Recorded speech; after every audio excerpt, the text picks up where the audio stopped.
Assalamualaikum warahmatullahi wabarakatuh.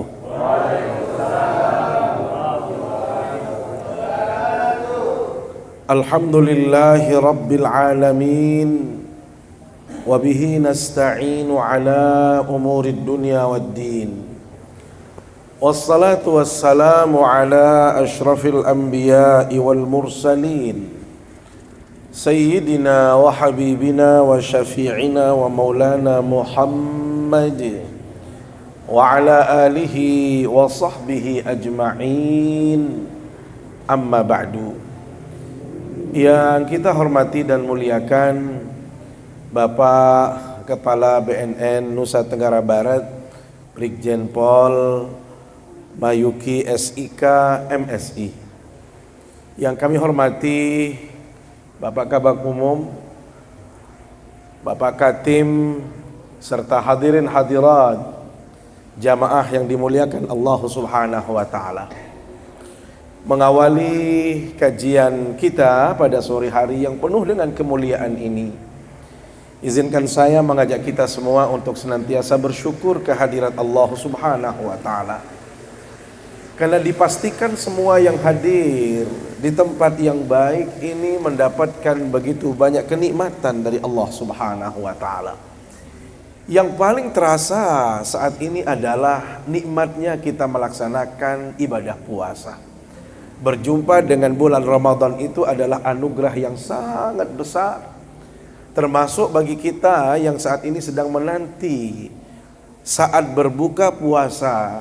Disebutkan di dalam hadis Rasul sallallahu alaihi wasallam, farhatani lis-shaim, atau lis-shaimi farhatani.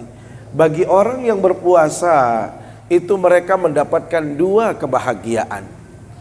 Apa kebahagiaan itu? Yang pertama adalah farhatun inda fitrihi, kebahagiaan di saat dia mau berbuka. Di saat akan menjelang berbuka seperti ini, kita bersuka cita, bersenang, bergembira. Kenapa? Karena setelah ini kita akan menikmati hidangan-hidangan. Kira-kira ada yang tidak bahagia? Kalau makan itu senang apa tidak? Ah iya, itu maksudnya. Jadi kita berbuka itu pasti dalam keadaan senang gembira. Saya nggak pernah menemukan ada orang berbuka nangis saja, sedih gitu. Kenapa kamu nangis? Karena berbuka itu nggak ada. Jadi orang kalau sedang makan pasti suka, pasti senang, pasti bergembira. Dan yang kedua, farhatun inda liqa'i rabbih. Dia akan bersuka cita karena semua amalannya atau puasa yang dia jalani diterima di sisi Allah Subhanahu wa Ta'ala. Maka mudah-mudahan kita pastikan semua yang hadir di sini adalah mereka-mereka yang bergembira karena dua janji Rasul tadi, berbuka dan ibadah kita diterima di sisi Allah Subhanahu wa Ta'ala. Salawat serta salam selalu kita sampaikan ke hadapan baginda Rasulullah sallallahu alaihi wasallam. Beliau adalah panutan kita, teladan kita, contoh yang harus kita ikuti, pedomani dalam hidup ini. Walaupun kita tahu dan sadar diri, kita tidak mungkin mampu sama persis seperti baginda Nabi. Beliau manusia pilihan Allah, beliau kekasih Allah, beliau dipuja, dipuji, tidak ada salah, tidak ada keliru. Tetapi walaupun kita tidak mampu seperti tadi Bapak Ibu, minimal kita mampu mengikuti beliau dalam hal-hal yang bisa kita ikuti. Dalam prinsip agama Bapak Ibu, Islam itu tidak pernah memaksakan kita untuk melakukan apapun jenis ibadah, kecuali sesuai dengan kesanggupan. Makanya dalam konteks puasa misalnya, begitu panjang Allah berbicara tentang puasa. Di beberapa penghujung ayat disebutkan yuridullahu bikumul yusra. Allah menginginkan kepada kita ini kemudahan. Sehingga prinsip agama itu adalah tidak ada pemaksaan. La yukallifullahu nafsan illa wus'aha. Tidak ada pembebanan dalam kehidupan ini kecuali sesuai dengan kemampuan. Maka dalam konteks kita bertakwa Bapak Ibu, prinsip yang disampaikan oleh agama adalah fattaqullaha mastata'tum. Hendaklah engkau bertakwa kepada Allah sesuai dengan kemampuanmu. Jadi kalau kita tidak mampu, Allah tidak pernah memaksakan kita. Hal yang sama dengan puasa. Ada orang yang sedang bepergian, apalagi kalau kita di BNN ini sering tugas luar, ya kan, sering safar. Kalau safar, Allah tidak pernah membebani hambanya yang sedang bepergian, tetapi dia boleh meninggalkan puasa, tetapi dengan catatan dia harus mengqada puasa itu di luar bulan Ramadan. Hal yang sama dengan orang yang sakit. Bila mana kita saat ini mengalami sakit atau musibah tertentu, maka kita bisa menunda puasa tadi dengan kewajiban untuk mengqadanya pada saat-saat yang akan datang. Maka bila mana kita mampu meneladani baginda Nabi sallallahu alaihi wasallam, insyaallah itu semua akan menjadi jembatan kita untuk bisa bersama beliau di dalam surganya Allah Subhanahu wa taala nanti. Bapak Ibu jamaah yang dimuliakan Allah Subhanahu wa taala, ibadah puasa adalah ibadah yang paling istimewa. Di antara semua ibadah yang ada Bapak Ibu, bisa dikatakan hanya puasa yang disebut sebagai ibadah istimewa. Kenapa dikatakan istimewa Bapak Ibu? Satu, yang diperintahkan oleh Allah Subhanahu wa taala untuk melakukan ibadah puasa ini tidak berlaku untuk semua manusia. Termasuk, mohon maaf, tidak semua orang Islam itu dibebani, diperintahkan oleh Allah untuk melaksanakan ibadah puasa. Tetapi yang wajib melaksanakan ibadah puasa ini adalah mereka-mereka yang spesial. Siapa itu? Ya ayyuhalladzina amanu, wahai orang-orang yang beriman. Pertanyaannya, apa beda orang Islam itu dengan orang beriman Bapak Ibu? Jelas beda. Tetapi kalau dalam Al-Quran Allah menyebutkan secara umum misalnya tentang orang Islam, udkhulu fis-silmi kaffah, hendaklah engkau masuk ke dalam Islam ini secara totalitas. Maka yang dimaksud adalah Islam yang benar-benar beriman. Atau dalam Al-Quran sering kita dengar, terutama laki-laki, bila mana hadir sholat Jumat, wala tamutunna illa wa antum muslimun, jangan sampai engkau meninggalkan dunia ini kecuali kita tetap sebagai orang muslim. Yang dimaksud adalah muslim yang beriman. Tetapi beda halnya bila mana Allah mencantumkan atau menyebut secara spesifik orang yang beriman. Maka tentu yang dimaksud di sini adalah mereka-mereka yang benar-benar memiliki keimanan yang kuat. Maka dalam ilmu akidah Bapak Ibu disebutkan tidak semua orang Islam itu beriman, tetapi semua orang yang beriman itu pasti Islam. Ini saya kasih contoh saja. Ini mohon maaf Bang Fajrul, saya hanya kasih contoh. Namanya Fajrul Husni misalnya, itu kan Islam apa tidak? Islam banget apa tidak? Islam banget. Tapi untungnya beliau itu puasa kan. Tapi ada orang Fajrul yang di sana itu nakalnya Masya Allah. Bukan Fajrul yang ini loh Bang. Tapi ada Fajrul yang lain. Ternyata Masya Allah nakalnya juga luar biasa. Puasa kagak, sholat kagak. Pertanyaannya, dia Islam apa tidak? Islam. Tetapi apakah dia beriman atau tidak? Belum tentu dia beriman. Nama boleh Islam, namanya Ahmad, tetapi justru yang bandar di sana itu juga Ahmad misalnya. Ini maksudnya apa? Dia benar-benar memang orang Islam, tetapi belum dikatakan beriman kepada Allah Subhanahu wa taala. Karena itu Bapak Ibu, puasa ini adalah ibadah yang istimewa sekali. Satu yang diperintahkan oleh Allah itu adalah orang-orang spesial, yaitu orang-orang yang beriman. Dan yang paling penting Bapak Ibu, yang menunjukkan keistimewaan puasa dibanding ibadah-ibadah yang lain. Saya berani mengatakan dibanding sholat masih lebih istimewa puasa. Dibanding haji masih lebih istimewa yang namanya puasa. Apa buktinya? Apa dalilnya Bapak Ibu?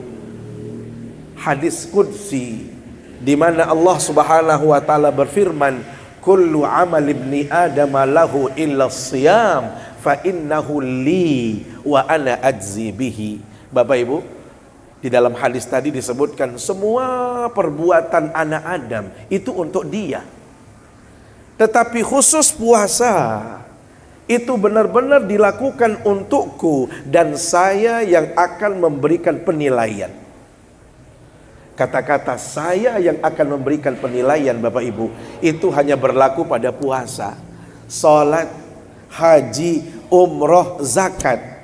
Dalam konteks penilaian terhadap ibadah-ibadah tadi, Allah memerintahkan malaikat Bapak Ibu. Malaikat, kamu hadir ke sana, berikan penilaian. Yang namanya perintah Bapak Ibu, seseorang itu harus taat kepada perintah.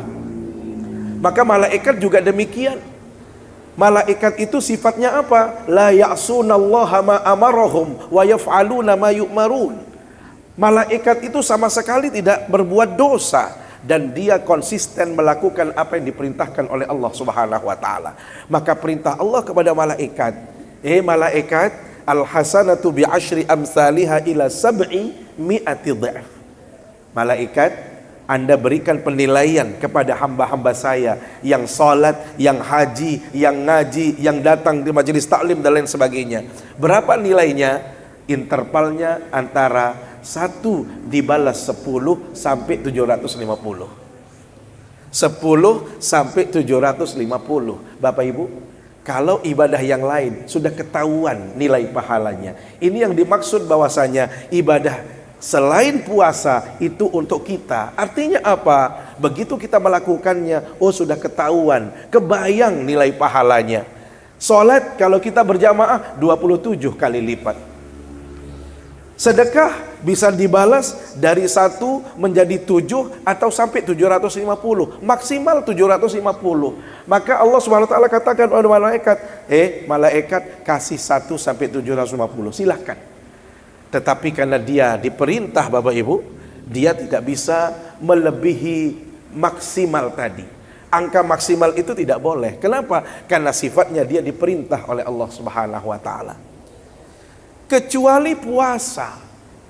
Kalau puasa itu karena benar-benar dilakukan untukku, kata Allah, maka biar saya yang memberikan penilaian. Bapak Ibu, yang memberikan penilaian puasa ini adalah pemiliknya langsung, bukan malaikat. Jadi kalau saya kasih contoh begini Bapak Ibu, kalau ada orang memiliki misalnya toko, taruhlah toko besi, bosnya akan mengatakan kepada karyawan, Anda berikan harga dari sekian sampai sekian, jangan di bawah ini. Kenapa? Bisa rugi. Kalau tinggi dari ini juga keberatan, jadi Anda kasih intervalnya sekian. Tapi kalau saya mohon maaf sudah kenal baik dengan bosnya, saya sudah kenal sama bosnya, bos saya mau beli besi, dia telepon anak buahnya, kalau ustadz yang beli jangan kasih bayar. Kenapa? Saya pemiliknya, bosnya, artinya bonus dia, kasih gratis dia. Kenapa bisa gratis? Karena bosnya langsung. Artinya kalau pemiliknya boleh dia menggratiskan, boleh kasih diskon berapapun, boleh. Ibaratnya puasa demikian Bapak Ibu. Dalam urusan pahala, Allah katakan di dalam Al-Quran, sebagaimana firman-Nya, innama yuwaffas sabiruna ajrahum bighairi hisab. Sesungguhnya orang-orang yang berpuasa itu Bapak Ibu, pahalanya itu tidak berbilang, tidak terbatas kepada 750, tetapi dia bisa melebihi berapapun yang dikehendaki oleh Allah Subhanahu wa taala. Inilah hebatnya puasa Bapak Ibu. Jadi puasa itu satu-satunya ibadah yang paling istimewa, yang memberikan nilai istimewa, bulannya istimewa, maka yang melakukannya pun kita semua ini harus menjadi orang-orang yang istimewa. Pertanyaannya Bapak Ibu, kenapa Allah mengistimewakan puasa? Kenapa tidak sholat? Padahal sholat itu langsung diperintah oleh Allah melalui proses Isra dan Mi'raj. Haji biayanya besar, umrah juga demikian, zakat itu juga kelihatan. Tetapi kenapa Allah tidak katakan biar zakat saya yang menilai, biar haji biar saya berikan nilai? Tetapi hanya puasa yang Allah berturun tangan memberikan penilaian. Bapak Ibu, pertanyaan ini dijawab oleh seorang ulama yang namanya Ibnu Qudamah Al-Maqdisi dalam kitab beliau Minhajul Qasidin. Paling tidak kata beliau, ada 2 alasan mengapa puasa itu diistimewakan oleh Allah dibanding ibadah-ibadah yang lain. Apa alasannya? Yang pertama, innahu sirrun wa amalun batin la yarahul khalqu wa la yadkhuluhu riya. Satu-satunya ibadah yang paling rahasia Bapak Ibu, satu-satunya ibadah yang paling tersembunyi, sehingga karena dia rahasia, mohon maaf, Pak Brigjen pun tidak tahu kalau anak buahnya sedang nggak berpuasa. Pak Kabak pun nggak tahu. Kenapa? Karena ini rahasia sifatnya. Bayangkan Mas, ada di antara karyawan kita mengatakan, bos, besok kita tugas jauh, kita ada penggerbekan di sana, misalnya bersama dengan polisi.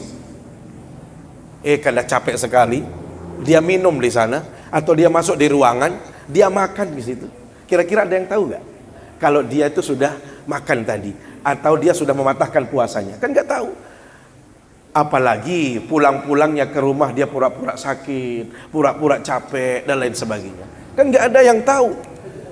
Saking rahasianya Bapak Ibu, seorang istri juga tidak tahu suaminya masih berpuasa atau tidak. Teman kita, mohon maaf, satu rekan kerja belum tentu dia tahu kita sudah makan tadi. Kenapa? Karena ini adalah rahasia. Sehingga paling rahasia Bapak Ibu, yang tahu itu hanya Allah Subhanahu wa taala dan kita sendiri. Bapak Ibu yang dimuliakan Allah Subhanahu wa taala, la yarahul khalqu wa la yadkhuluhu riyaun.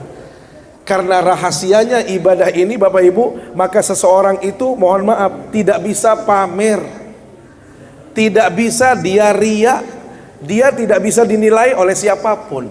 Bayangkan kalau ibadah-ibadah yang lain Bapak Ibu, sholat, potensi untuk kita riya sangat besar sekali. Zakat, potensi untuk berubah niat kita itu sangat besar sekali. Umroh dan haji, potensi untuk bergeser niat kita dari ketulusan menuju riya itu sangat besar sekali.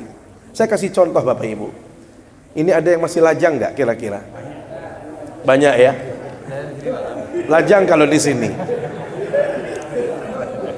Bapak Ibu, anak pemuda yang pintar itu, yang lajang tadi, hebatnya itu dia datang ke rumah ceweknya itu menjelang maghrib Bapak Ibu. Ini contoh saja. Jadi ibaratnya kita sedang duduk-duduk seperti ini Bapak Ibu, selang beberapa saat kemudian azan. Pemuda yang hebat, yang pintar, dia akan bertanya kepada bapak dan ibu yang hadir di situ, Pak, tempat wudhunya mana ya? Dia akan nanya tempat wudhu. Ibu ditanya tempat wudhu di mana Pak? Bayangkan kalau orang tua cewek, ada cowok bertanya tempat wudhu, itu poin besar loh Pak. Poin itu Pak. Sekian banyak yang datang laki-laki, satu-satunya yang nanya tempat wudhu kan dia doang. Hebatnya lagi orang tua ini apa? Nah, sholatnya di gak situ ya. Ini sejadahnya nah. Dia tahu dirinya sedang diintai. Dia tahu dirinya sedang dilihat, dinilai oleh calon mertua. Subhanallah Bapak Ibu, yang biasanya sholatnya jalan tol Bapak Ibu, sekarang ini mungkin pura-pura lama berdirinya. Bahkan kadang-kadang mohon maaf, takbirnya itu kayak orang sekarat. Loh, kenapa begitu? Karena ada penilaian di dalam sana. Sudah begitu berdirinya lama, padahal nggak baca apa-apa, pokoknya berdiri sudah. Di dalam ruangan Bu, bapak sama ibu bukannya sholat, dia ngintip terus dari balik jendela sambil dicubit bapaknya. Pak, lihat cara orang sholat yang benar tuh Pak.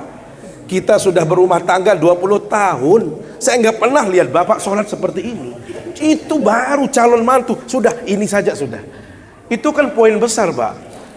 Kenapa bisa seperti itu? Karena tadi sholat berpotensi untuk kita pamer. Begitu ada orang melihat kita, bisa saja berubah niat yang tadinya tulus bisa menjadi riya. Bapak Ibu, zakat, sedekah juga demikian. Begitu orang mengatakan, Bapak banyak sekali zakatnya. Siapa yang nggak kenal saya di sini? Saya kan rajanya di sini, raja minyak lagi, raja minyak di situ. Haji berkali-kali, umroh berkali-kali, mungkin dia tulus awalnya, tetapi begitu dipuji oleh orang, berubah posisi niat yang tulus tadi menjadi ingin riya, ingin pamer dan lain sebagainya. Bapak Ibu yang dimuliakan Allah SWT, inilah bedanya puasa dengan ibadah yang lain. Orang yang melaksanakan ibadah puasa, Bapak Ibu, benar-benar orang yang ikhlas di dalam beribadah. Orang yang melakukan puasa benar-benar merasakan kehadiran Allah.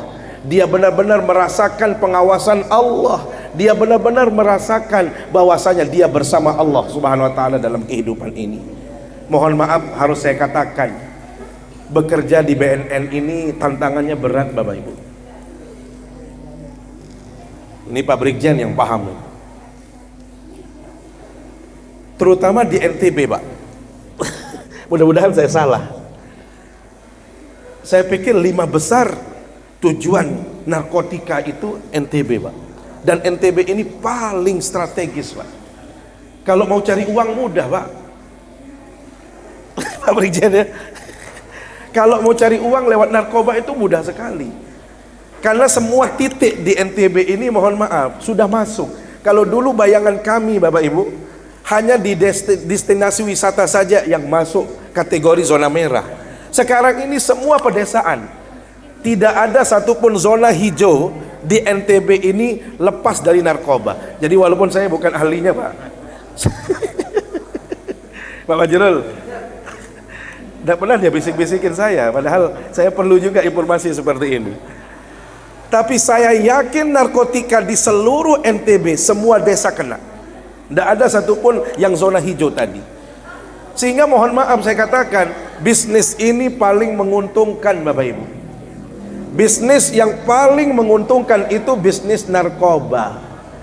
Makanya teman-teman, kalau kemarin kita dibuka mata kita karena salah satu Kapolres, saya pikir itu kan bagian kecil saja itu. Dan itu semua institusi, mohon maaf, termasuk BNN juga ujiannya berat. Tetapi subhanallah, puasa ini mengajarkan kepada kita bahwasanya ada Allah yang melirik kita, ada Allah yang mengawasi kita, ada Allah yang terus merekam jejak kita, jejak digital, semua itu semuanya ada Allah Subhanahu wa taala yang mengawasi. Maka Bapak Ibu yang dimuliakan Allah Subhanahu wa taala, ini susahnya kalau ceramah dihidangkan makanan. Jadi nggak ada orang mau dengar saya ceramah, padahal saya sudah angkat suara. Makanya saya tutup saja sudah ceramah saya begini, ya, supaya kita aman, mana posisi duduknya yang baik, kemudian mana yang harus jadi hak kita gitu ya, supaya nggak saling ambil. Bapak Ibu yang dimuliakan Allah SWT, waktu sudah menunjukkan pukul berapa ini? 18 lebih 34, 3 menit lagi insya Allah kita akan berbuka. Saya mohon maaf kita sudahi kajian ini, tetapi kita isi dengan berdoa. Karena waktu yang paling mustajab untuk kita berbuka atau untuk berdoa itu adalah saat-saat menjelang berbuka seperti ini. Demikian yang dapat kami sampaikan. Terima kasih kepada Bapak Kepala BNN Nusa Tenggara Barat, Pak Brigjen Pol Marjuki, atas undangannya dan kebersamaannya. Mudah-mudahan ibadah kita pada hari ini dan semua ibadah yang sudah kita tunaikan senantiasa diterima oleh Allah Subhanahu wa taala. A'udzubillahi minasyaitonir rajim. Bismillahirrahmanirrahim. Alhamdulillahi rabbil alamin. Hamdan yuwafi ni'amahu wa yukafi'u mazidah. Ya Rabbana walakal hamdu kama yanbaghi li jalali wajhikal karim wa 'azimi sultani. Allahumma salli ala sayyidina Muhammad wa sallim wa radiyallahu ta'ala an kulli sahabati Rasulillahi ajma'in. Allahumma anzilir rahmata wan ni'mata wal barakata was sa'adata lana walil hadirin fi hadzal makan. Allahumma a'inna ala dzikrika wa syukrika wa husni ibadatik. اللهم اوزعنا أن نشكر نعمتك التي أنعمت علينا وعلى والدينا وأن نعمل صالحا ترضاه وأدخلنا برحمتك في عبادك الصالحين. اللهم اجعل جمعنا هذا جمعا مباركا مرحوما وتفرقنا بعد هذا تفرقا حسنا معصوما ولا تجعل فينا ولا بيننا شقيا ولا محروما. اللهم لك سمنا وبك آمنا وعلى رزقك أفطرنا برحمتك يا أرحم الراحمين. ذهب الظمأ وابتلت العروق وثبت الأجر إن شاء الله. ربنا آتنا في الدنيا حسنة وفي الآخرة حسنة وقنا عذاب النار. وصلى الله على محمد والحمد لله رب العالمين. والسلام عليكم ورحمة الله وبركاته.